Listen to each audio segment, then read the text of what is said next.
Um, how are you doing? First of all, how is everything up in Halifax? And that first question I had for you is just how are you staying, prepared and positive right now during the quarantine? Well, I mean, I'm gonna be honest. I'm absolutely miserable. I mean, this sucks. There's no way to put it. But in terms of being positive with everything like hockey related, uh, it's a little easier when you have a bit of structure in your life and you have a plan and you kind of tackle it as a challenge in terms of work with my trainer. I have to do all that remotely, and we do lots of video calls and I send them lots of videos and FaceTime in with them. And luckily for us, a big part of my like off season program, aside from being in the gym, is like outside in the field and the hills and stuff. So we're gonna be able to start running the hill first thing on Monday. And I actually just got done like building like a home gym in my house, which wish I didn't have to do, because I know that when the gym's open, then I'm gonna get soaked there again to have to pay and go in there and work out privately with my trainer again. But it's just kind of all the sacrifice and what you have to do. And in terms of staying positive, the only thing that I really think of is like everybody is pretty well in the same situation. I think of a lot of goalies who play in our league in Germany, in both leagues actually, and there's very few of them who are going to have access to be able to get on the ice, because in Germany the ice is gone all summer. They take it out as soon as the season ends, and they don't put it back in until a few days before our training camp. So no one there is going to be on the ice. It's just what I miss here is going to the rink and seeing the guys and the camaraderie. So it's definitely just one day at a time at this point. But everything else is going fine. You just kind of watching the clock and hoping that people get healthy and your community gets healthy and the country gets healthy. And then hopefully they'll be able to start loosening some restrictions and we'll be able to get back at it. Yeah, that's awesome. Maybe talk a little bit, just again, your experience playing over in Germany. I think there's always a lot of great discussion to be had about, making that transition from playing the North American game to playing the Euro game. And Germany's league has been getting better and better every year, not just the DEL, but Del 2 as well. And I know our good friend Jack Hardigan's coaching over there as well, and that's probably been a really cool experience. But just overall, like maybe since your article came out that summer of 2018, like how has life been for you playing over in Germany? Well, there's one thing I always tell anybody who will listen when they ask me about hockey in Germany, because it's when people ask me, what do you do? And, you say, well, I'm an athlete, I play hockey. And you say, oh, where do you play? And I play in Germany. They're like, oh, okay. And they kind of think it's like some, I don't even know, like some Mickey Mouse operation where, you're just kind of playing for fun and you're not making any real money. And I can tell you that nothing is further from the truth. And that I tell anyone who will listen in terms of when they ask about that, I said, if you're not going to play in the NHL and you're not going to be an absolute stud in the American Hockey League, go to Europe as soon as you can. You will never regret it. And that's for a few different reasons. One is financially. It makes a ton of sense financially. There's guys in Europe who are making way more than guys playing in the NHL. They'll get that. And that's not just in the DEL, that's in Sweden or Switzerland, the KHL, and scattered in other areas of Europe. And second is the lifestyle, is in terms of you can say goodbye to 3 games and 3 nights, and in most leagues, I'll speak specifically for Germany. You can say goodbye to 3 games and 3 nights. You're playing 2 games a week, 1 home, 1 away, mandatory. There's a day in between each game. Your longest road trip is probably a maximum of 36 hours, whether it be a drive there on the game day of the road game, drive home, or whether you go the day before and spend the night in a hotel, or if you hop on a chartered plane and you fly there the morning of the game, land, go to a hotel, have a nap, wake up, go play the game, and then fly home the next day.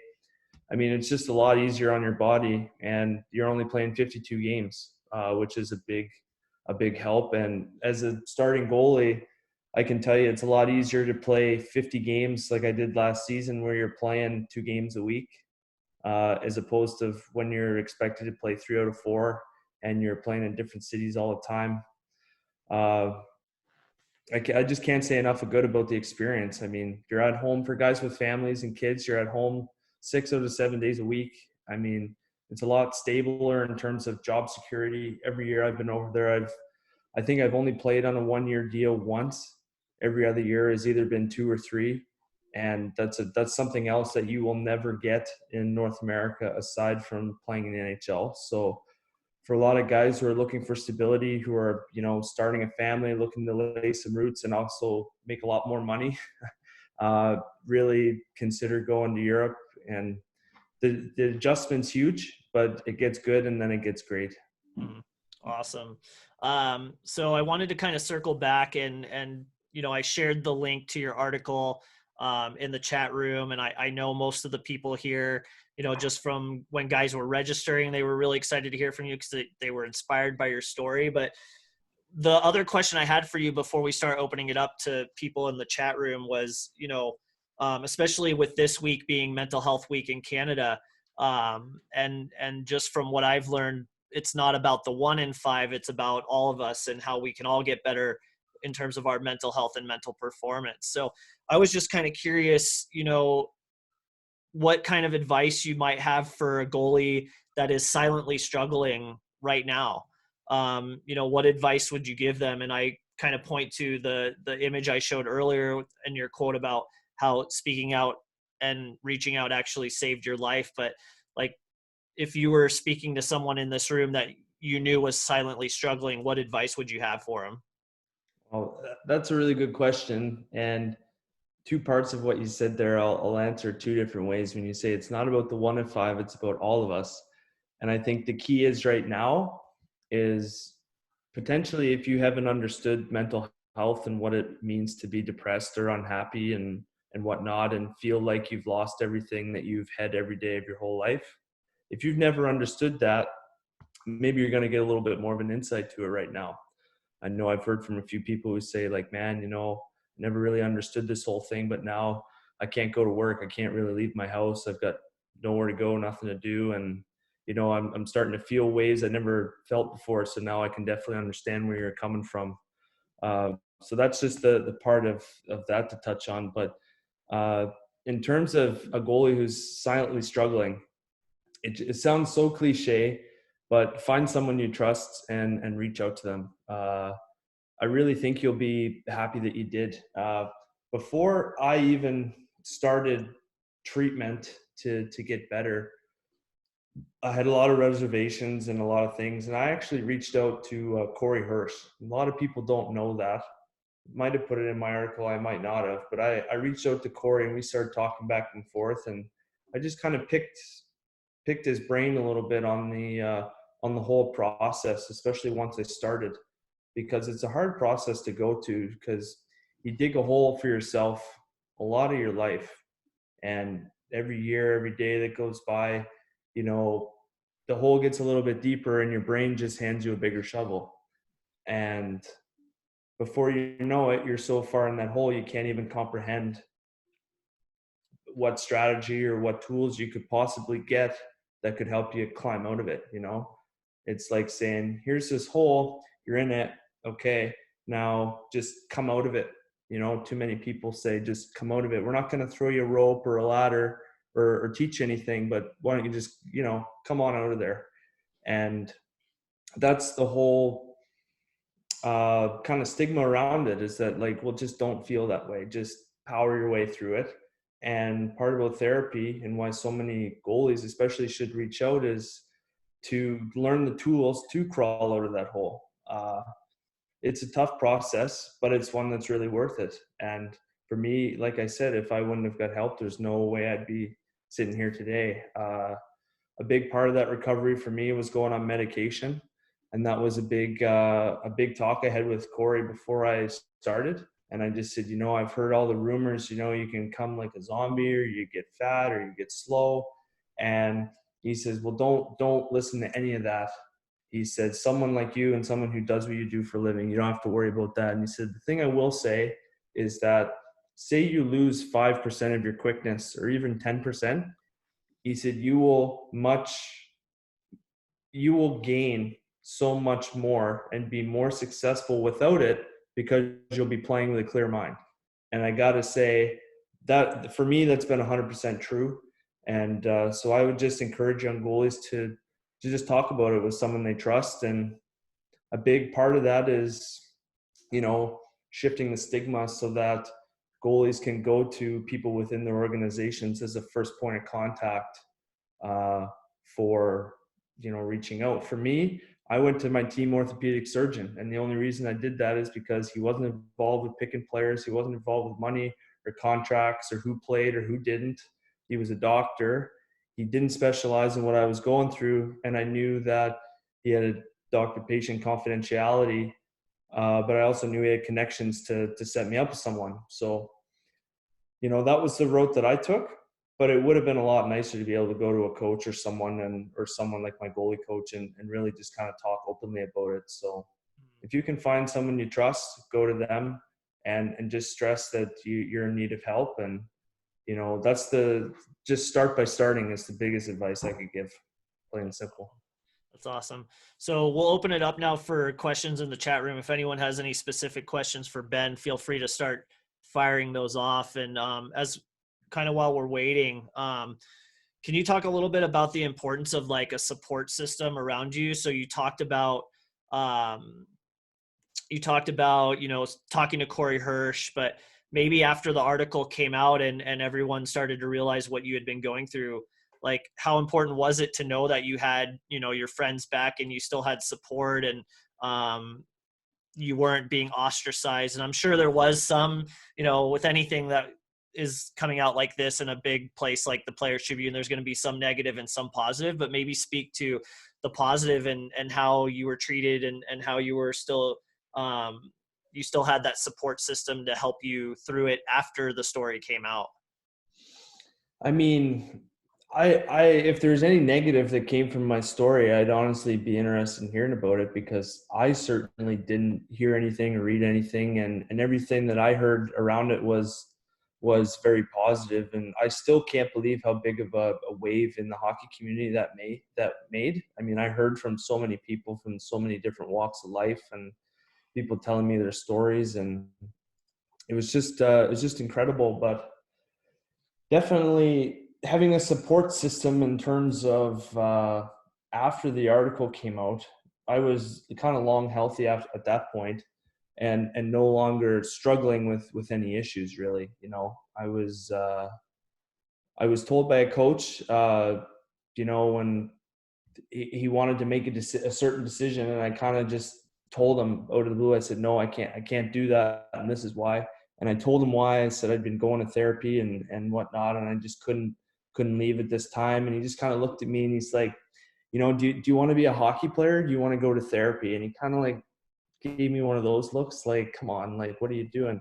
And I just remember feeling so small and just so worthless. I was just like, man, like I'm gonna get healthy, and then I'm gonna share this with everybody, because people need to know the kind of the stuff that goes on inside, organizations, and how we need to fix it. I'm not here to declare war on hockey. I love hockey. I think it's great, but there are changes to be made, and that's one of them.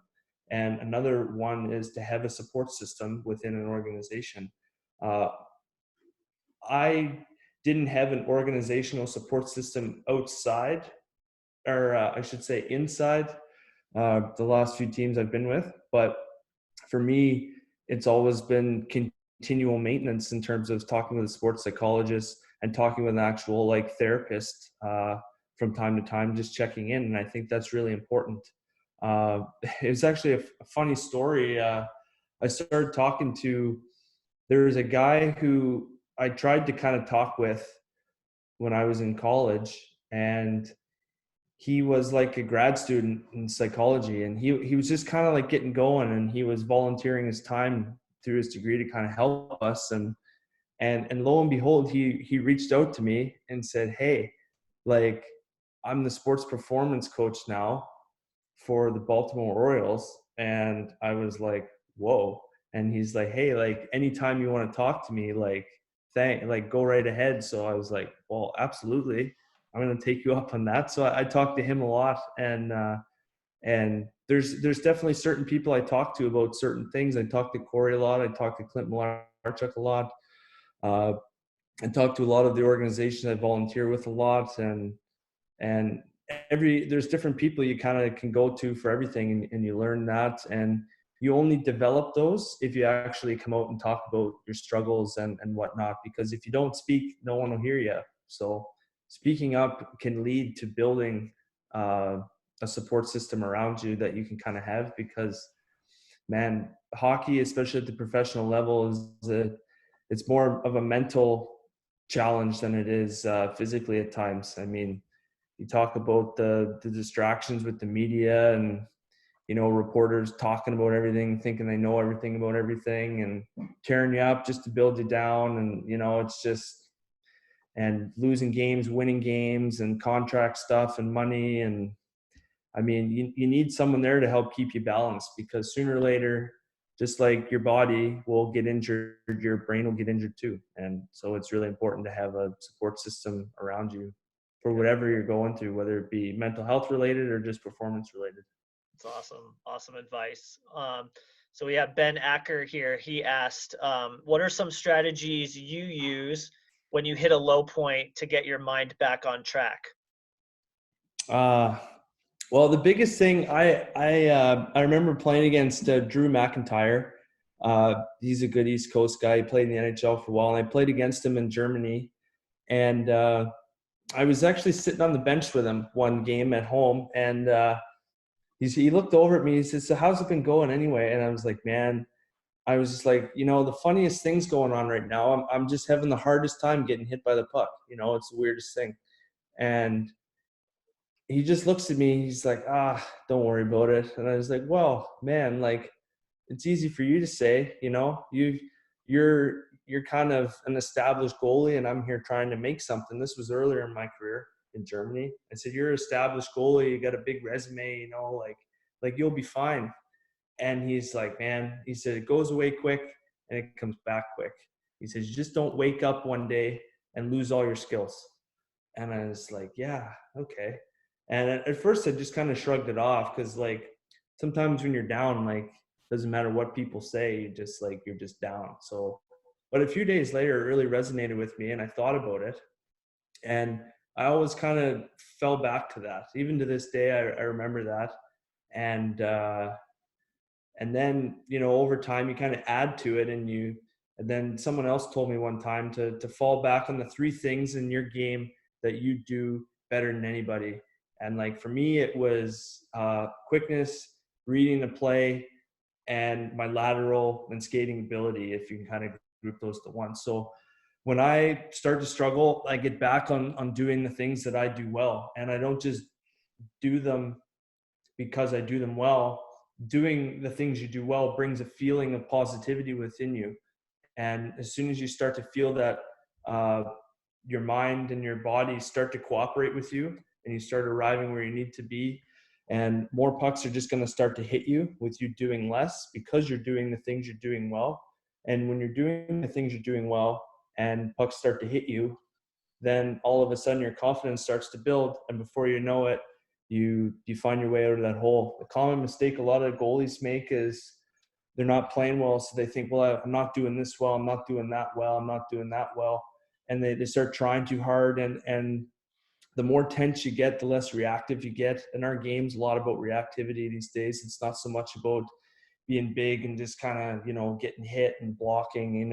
It's a lot about movement, and the more you're thinking, the less you're reacting, and the deeper of a hole you'll dig for yourself. So I do a lot of just stretching too for relaxation. I try and get away from the game too.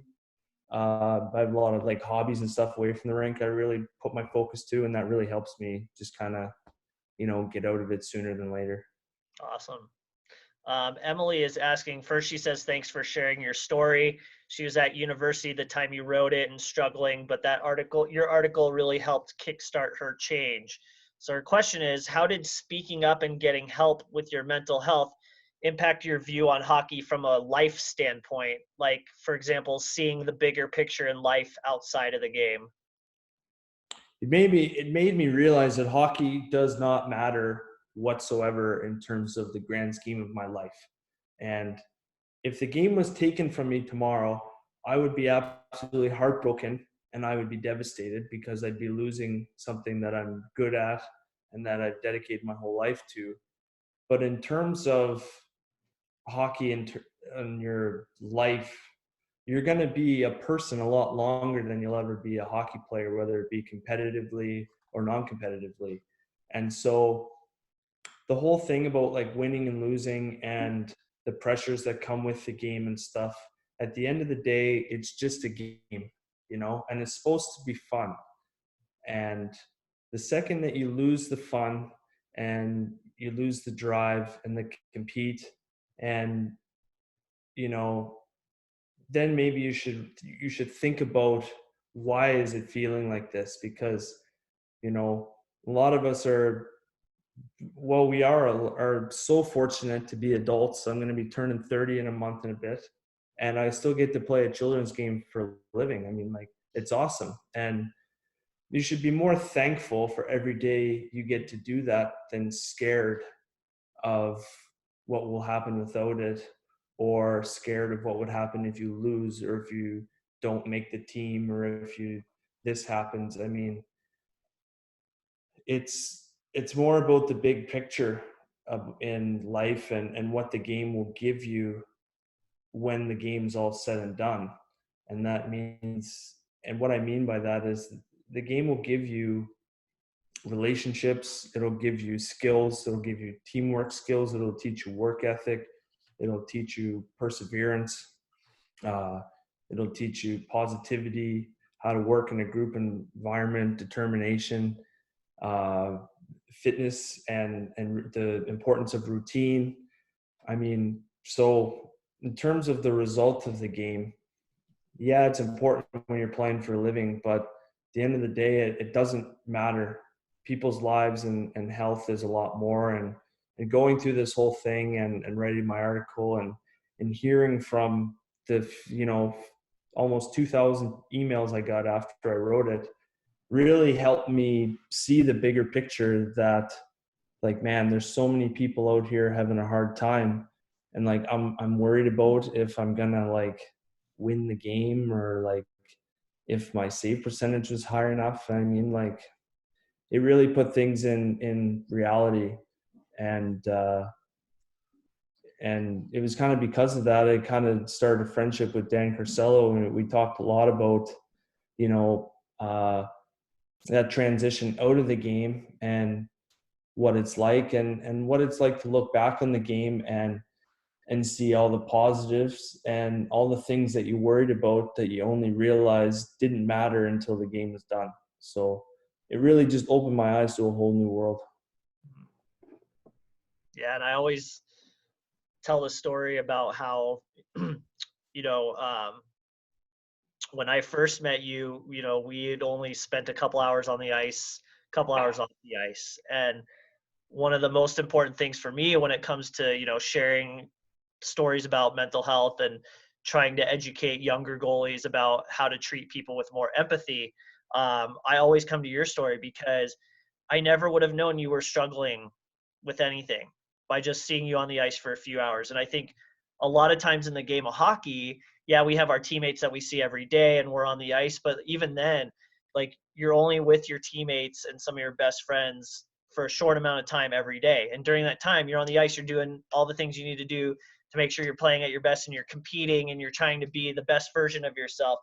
And I think that empathy piece is always so vitally important, because you just never truly know what someone's going through unless, like you said earlier, you do speak up. And if that person's not going to come to you directly, you always have to make sure that you try and reach out to others. So before we get to the next question, just to piggyback off how this conversation is flowing, is like, how valuable has it been for you to be doing all this advocacy since your story came out? I mean, it's really amazing. It's one thing to share your story and get the help, but it's quite another thing to continue to do advocacy for mental health with so many different groups, as time goes on. So how has that been for you? And maybe speak of the importance of being able to do that, because again, like you said, it's not just about how good of a goal you are. It's like how good of a human being you are, and what that's what you're going to remember for the rest of your life is maybe not just the success you had on the ice, but how you impacted people's lives positively off the ice. So how has the advocacy been for you personally? It's been really good. I mean, it's been a privilege to work with so many great groups and meet so many amazing people who I never thought I'd get to meet or talk to, and share something in common with them. And the biggest thing that I like about doing the advocacy work is it provided me a much needed out uh, from playing, And what I mean by that is to be able to come home on a, there's a couple of seasons ago I was playing. We won an 8-game bender, and lo and behold, I was in for every one of them. And like, it's not even like we were losing 2-1. Like we were like a sacrificial animal, just getting torched every night. And it didn't matter what would happen. Like, goals were going in off guys' feet, off their bodies. I mean, you name it, just pucks were just going in, and we were just getting blown out of the water every night. And guys are miserable, and our coach was likely going to get fired, and we all knew it. So like, we were just kind of just waiting. It was just a bad situation. I can't tell you how nice it was to go home every day and dive headfirst into doing advocacy work, and just pulling up my email and just seeing 30 new emails and responding to them, and making phone calls and checking in with the groups that I worked with, like calling people up and seeing, what's going on, what do you guys have planned, do you need any help with anything, do you need any social media content, doing podcasts, doing interviews, doing my own little posts on Twitter and whatnot, and just kind of reaching out to people. Like, it was such a big help to focus on that and not the misery that was going on at the rink. And so that's one way it's really benefited me. But at the same time, you become so grateful for what you have and what you've been through, and how lucky you are to have come out the other side when you get those emails from people who are just in a terrible, terrible place. And it's a humbling feeling that it's a real confidence builder and a real kind of pat on your back when someone's in such a low place that maybe their lives in danger. Like, they chose me to reach out to. Like, that's a powerful feeling, to have someone in such a who's temporarily too weak to stand for themselves look to you to help hold them up. I mean, that's a really powerful feeling. It's a humbling feeling, and it's brought me to tears a lot of times to read some of the stuff I've got, and to know that, me, just the goalie who's, I've done well in my career, but I haven't really won anything or did anything massive, but like, they're looking to me as like a hero or someone that they can come to. I mean, it's just incredible, because it's just like, it's just little old me, right? And so stuff like that is just been huge, and I just really enjoyed doing it too. And I'm hoping it's something I can do post hockey. I mean, I love public speaking. I've got an opportunity to do a lot of that. Obviously, I wish I could do it this summer like I had lined up before this whole disaster happened, but it's really given me so much that I never thought it would, and I'm so grateful that it all kind of came to be what it was. Awesome. So going back more to a hockey specific question, John is asking any tips to stay in a positive state of mind after being passed over in a recent draft. I know a lot of drafts have been taking place lately, so Yeah. that was his question. Okay. Well, I have a unique view on this. uh, Personally, a lot of people put a lot of stock on being drafted, and you know, yes, it has its benefits, right? and it kind of puts you on the map, and you feel wanted, and you feel like a team, picked you out of everybody. But here's the thing is, if you're not drafted in the first 2 or 3 rounds, in my opinion, you're better off not being drafted, because then you're hitched to a team that may have took you just because there were 15 rounds and, well, we need to take 15 guys. And they don't have a lot of confidence in you, but they think that, well, maybe we could turn into something. So we'll draft him, and then we'll keep him around. We'll keep him in our system. We won't trade him. And then we'll see if he turns into something. And you'll get stuck in that system and stuck in that system. And they'll just keep waiting and waiting. And then at the 11th hour, they say, oh, well, you know what? I don't think you turned into what we thought you would have. So we're going to let you go. And then by that time, you might be too old, or you might be in a situation that's not favorable for your own development. So in my opinion, I would much rather have not been drafted than to go in like a late round. And on top of it, if you don't go in one draft, then you get the chance to go back the next year and tear it up, and then maybe become a first, second, third rounder, as opposed to being a year earlier and being a late draft pick. That's my view on it. But I also think that there's a lot of people making it, a lot of cool places in hockey these days who have never been drafted. And there's a lot of scouts that get fired every year because of draft picks, good or bad.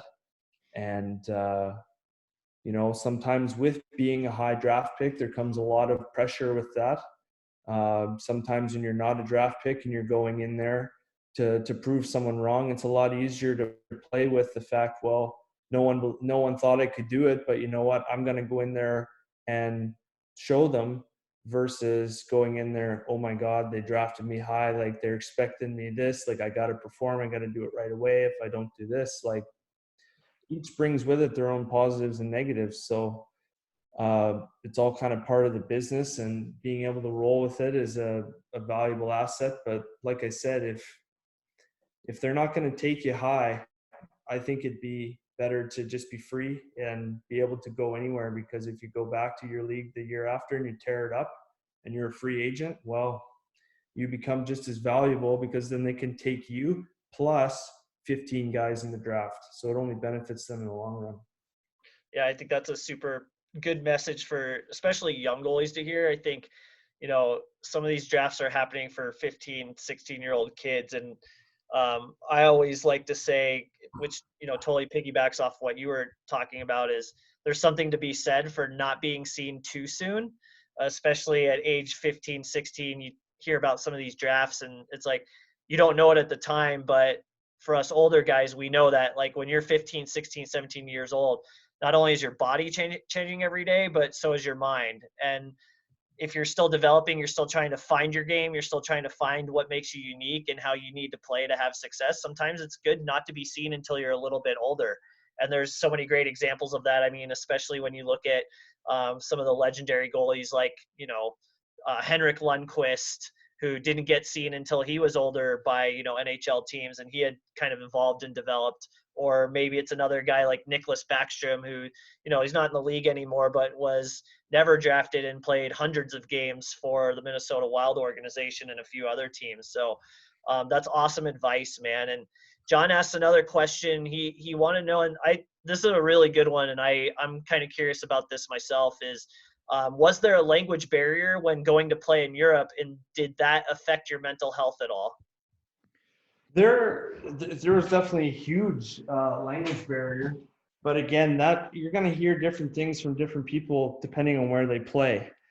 So let's just use Germany for example. If you're going to play in Germany and you're going to play in Munich, you might as well be playing in New York City, because you're going to hear every language there is spoken there. If you're going to go play in Bad Tolz, where I played a couple of years ago, town of about 12,000 people in the heart and soul of Bavaria, a lot of older people, maybe it's going to be a struggle because a lot of people aren't going to speak English. So that can be dependent on kind of where you play. For me, I was always lucky. I played in bigger places that everyone could speak English, and I eventually learned to speak German, so it wasn't too bad. But the thing I found it hard was like driving, and like, because it's like, where do you, like, I didn't know, like over there they tell you where you can't park as it turns to where you can. So like I was parking on the sidewalk, I was parking on like the front step of like businesses, and like I got my car towed a few times, and like got like massive tickets, and like they have like speed radars everywhere. I was getting like 3 or 4 tickets a week, and like I had to learn how to drive on like a standard like manual car, on top of like driving, and like I torched the transmission in that thing too. And so like stuff like that was the hardest, and like grocery shopping, where you can't read the language. It might be something if people can speak, but where you can't read.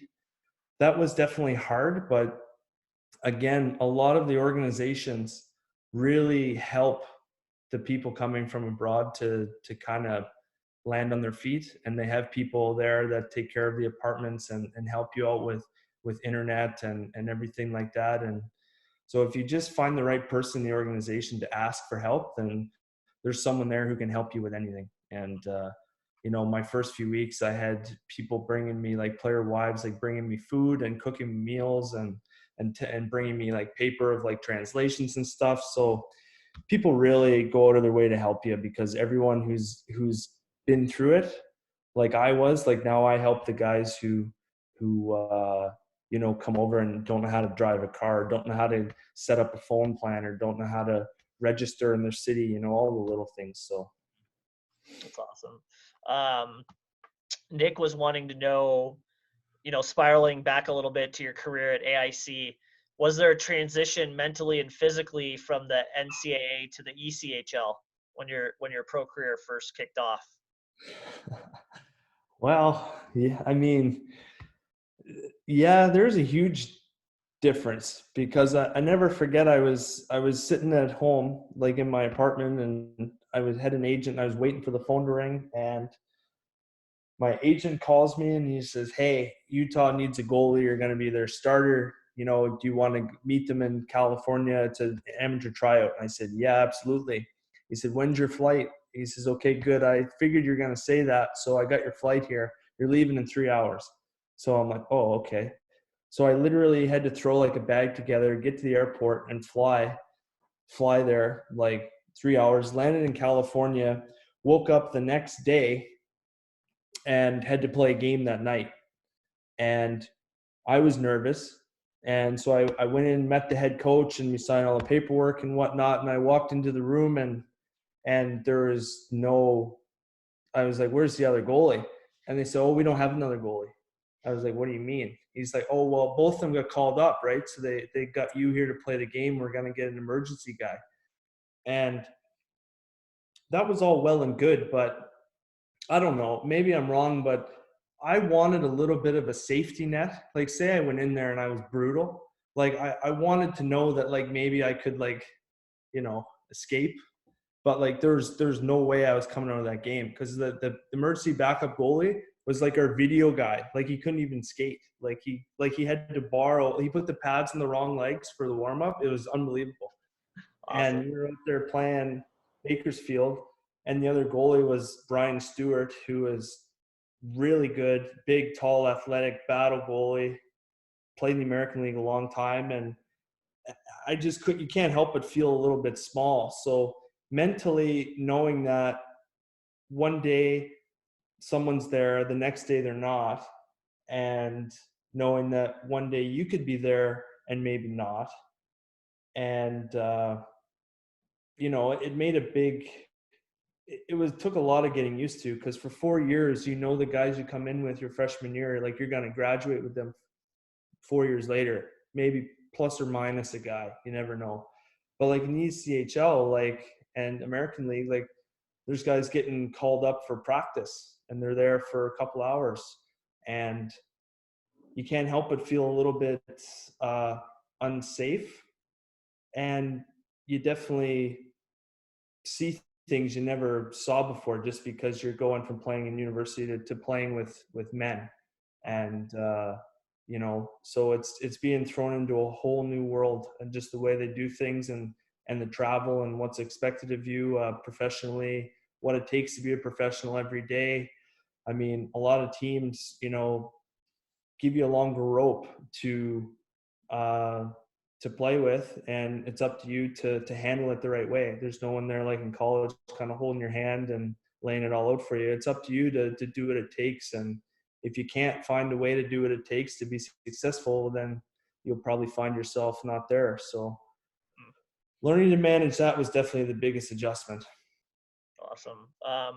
Kind of on that note, we've got about 10 minutes left. I'd love to kind of stay on this topic of like, game performance and Yeah. performing in season. So if you look back at that first experience playing the ECHL, and now you just came off, really successful season, Del 2 goalie of the year. Like this past season, when something would start to spiral out of control on the ice, like let's say you're starting to feel like you're chasing the game a little bit, or your team's chasing the game, or a losing streak, whatever it is, when things aren't going well, like what do you do to stay focused and in the moment on the ice? Like, are you one of those guys that like talk to yourselves?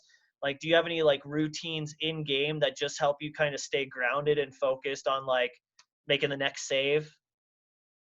I do something that I was introduced to it called box breathing, and it's a technique that Teddy talked about, I believe, too. And it's a technique that Navy SEALs use, and it's like in for 4 seconds, hold for 4 seconds, out for 4 seconds, wait for 4 seconds.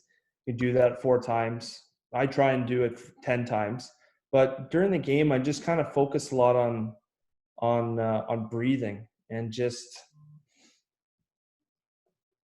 kind of being where my feet are. It sounds really cliche, uh, but being where my feet are, and just focusing again on what I do well, and just trying to focus more on how I look than how I feel.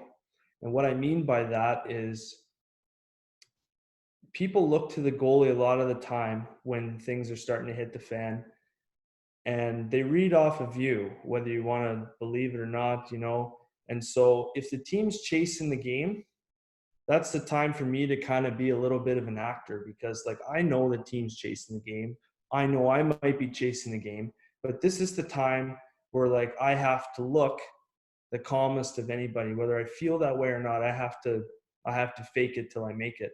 And that basically means after every save, just standing there, not doing too much, trying to present that ho hum attitude, and trying to basically feel like, well, how do I look from the outside looking in? Do I look calm?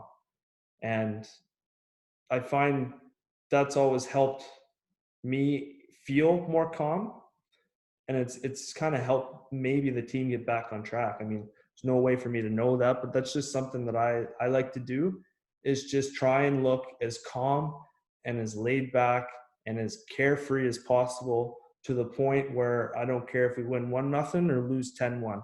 I want to look as calm as possible, and I want to take the mentality that slow is smooth and smooth is fast in everything I do. I want to be precise. I want to make good reads. I don't want to have too much motion, and I want to slow the game down.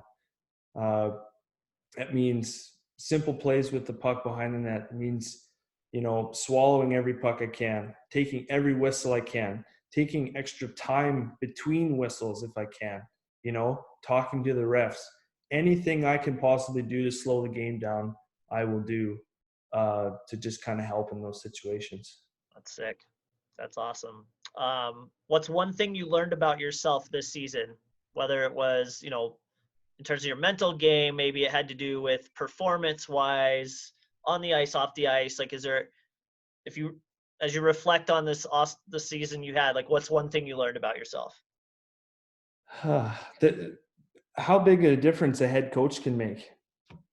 And you see so much stuff in the media about goalies who are going into free agency, and I was going to be going into free agency like last summer, right? And I was reading a lot about it, and I was talking to people and whatnot. And the biggest thing that I noticed from just watching in the NHL is they say, well, this goalie's on the market. Who's in the position to offer him the most money? And everyone thinks that's how decisions are made.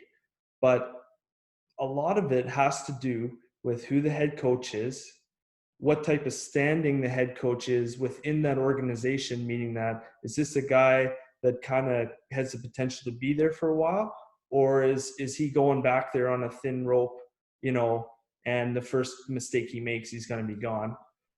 And what type of system that coach plays. And I took a lot of time and I thought about that. And when I went through my options, I decided that I was going to go that route. And I was going to say, like, well, maybe I'll take a little bit less money, but I like this coach. And so when I was talking to coaches and general managers, the things I asked about were, what type of system do you play? You know, what's your ideal way that you want to win a hockey game? Do you want to win 5-4? Do you want to win 2-1? You know, are you the team that is all offense, or are you a defensive minded team? How do you structure your practices? How do you structure your days? What type of schedule do you run during the year? You know, are you a heavy gym team? Are you a more dynamic mobility team? You know, are you a open door policy coach? Are you not? You know, how accessible are people within the organization if you want help? You know, what's the limit to which you can harass someone about a leaky pipe in your apartment? And so I went that route, and I chose an organization and a coach that believed in defense, that believed in a system that was unique, that would protect the net as much as possible, and that really wanted a puck moving goalie. And so I went with that. And I don't feel that I played any better than I did other years. I just felt like I was in the situation with a coach that I could talk to, that I could text a funny video to, of me doing something stupid or whatnot, who I can just shoot the breeze with, uh, and who knew how to get the most out of me, who cared about me as a person, who wanted to take the time to get to know me, so he knew when to yell at me and he knew when to cuddle me. And I was just more in a situation to succeed. So that's really what I learned is how big of a difference a head coach can make. And I think any goalie looking to go to a team, don't look for, you know, the fanciest place or the best city or the biggest rink with the most fans. Like, really focus on the relationship with your head coach and your goalie coach. Make sure you're in a position to succeed. Make Awesome. sure you have someone who trusts you. Yeah, that's great. So we have one last question. It's from Luke. Um, have you always struggled with have you always dealt with mental health, or did the transitions through your hockey career really impact your mental health? That's a good question. For me, I'd always struggled from a young age. I was abused by a childhood hockey coach growing up. I was bullied relentlessly in school. As I grew up, I kind of moved away from people a bit. At a young age, I made a decision to myself that, you know, I kind of said, like, well, do I want to be cool or do I want to be successful? And, you know, when you're young, it's a lot easier to choose being cool and making the easy, dumb decision than making the hard, right one. And so I gave up a lot of stuff that maybe I could have gotten away with not giving up, but I chose to give up anything that wasn't going to help me get where I wanted to go. And for me, that was a lot of, you know, relationships with people. And I had a hard time talking to people. I had a hard time interacting with people, just making small talk. And after a while, I just felt so uncomfortable. I actually became scared of it. And then I never really developed interpersonal relationships. I never developed a good relationship with myself. I found myself alone a lot, just kind of doing my own thing, training and just doing anything I could to kind of escape that world away from hockey. And as I grew up, obviously there's teams I didn't make because I was immature and just kind of didn't know how to fit in a team environment. And I to this day, I will maintain that I was like, I wasn't a bad team guy. I just didn't know how to be a good team guy.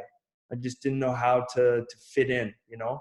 And I went on later in my hockey career, I witnessed a murder, and that took a lot out of me because I didn't reach out for help right away.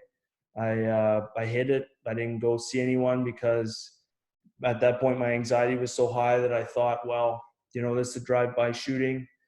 You know, did they see me? Did they not? You know, are they going to come for me if I go to someone, if I talk to someone?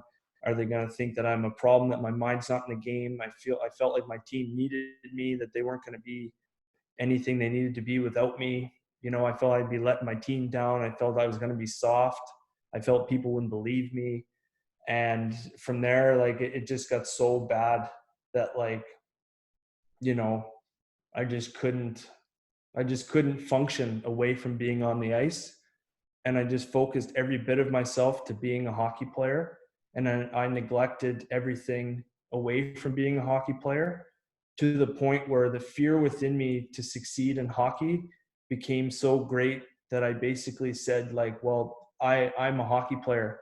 Like, if I'm not a hockey player, then I'm nothing, because, like, I have such a hard time in normal life that if this gets taken from me, it ain't going to be good. And that really drove me to play with a fear. Like, if I don't play well, I'm going to lose this all. I'm going to lose my safe zone. And for anybody who's struggled with mental health, having that safe zone is everything. And the worst thing in the world is knowing that something you're doing could potentially lead to that safe zone getting taken from you. So I went to extraordinary lengths to hide what I was going through, to mask it, to just play through it. I was having panic attacks during games. I mean, it was an absolute disaster. And somehow I played through it. And I don't know how, but I guarantee it was that fear of failure and that fear of losing my comfort zone that just pushed me to extraordinary lengths to just keep going. And once I did reach out for help, everything got a lot easier. Awesome, man. Well, I think that's a perfect place to stop, because that's exactly where we started. So it's a great ending point. Ben, you're such a huge asset to the goaltending community, to the hockey community, to anyone that's struggling with anything. And so I can't thank you enough for spending this past hour with us. It was pure gold, start to finish, and it's great. Like, again, we see the same people in here every week, and it's so cool because we're hearing from many different voices, many different backgrounds, and some of the themes that keep popping up are super valuable. And it's impossible to walk away from this discussion for sure without learning at least something. So thank you for the time again. Like, I really miss everyone in Halifax. I miss you, Jack, all the guys, all the Fin fam. Don't All miss Jack. He's a bad guy. Yeah, coming to see you guys as soon as I can get up to Halifax. And again, thank you for your advocacy work, not just with Lift the Mask, but with everything that you're doing all over the world, Canada, Germany, all over. So thank you guys so much for joining. This will go on YouTube tonight or tomorrow. Yeah, and enjoy it. I may have to take next week off. We'll see. These have been really helpful for everyone. I know, it's including myself, been off the ice 8 weeks, probably still off the ice another 2 weeks at least. Ben, keep rolling, buddy. Congrats on a great season. Thank you again, and we will see you guys next time. There you go. Thank you. Yep. Thanks, Justin, as always. Yeah, thanks, Nick. Thanks for the help. See you guys soon. Thanks, man.